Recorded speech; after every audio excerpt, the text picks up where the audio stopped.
হচ্ছে জাতীয় নাগরিক পার্টি এনসিপি। দলের ভিতর চলছে চরম আন্তঃকন্দল।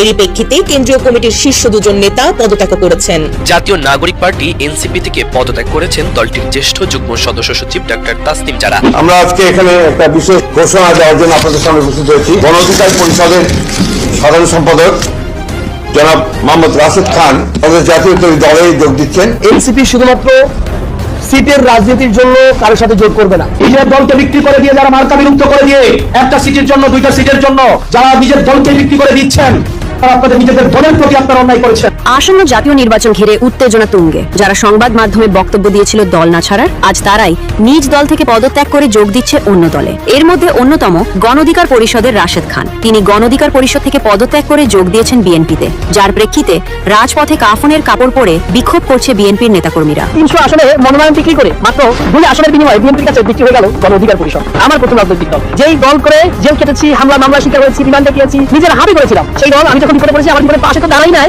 এদিকে এনসিপি ও জামায়াতের সমঝোতা নিয়ে ক্ষোভে পদত্যাগ করেছেন এনসিপির সাবেক নেত্রী তাসনিম জারা। স্বতন্ত্র প্রার্থী হিসেবেই নির্বাচনে অংশ নেবেন তিনি। এনসিপির অবস্থা কিন্তু আস্তে আস্তে গর্তের দিকে যাচ্ছে। এইমাত্র ব্রেকিং নিউজ হচ্ছে, ঢাকা 9 আসনে স্বতন্ত্র প্রার্থী হিসেবে নির্বাচনের ঘোষণা দিয়েছেন এনসিপির তাসনিম জারা। বুঝতে পারছে যে দল এখন আদর্শের চ্যুত হয়ে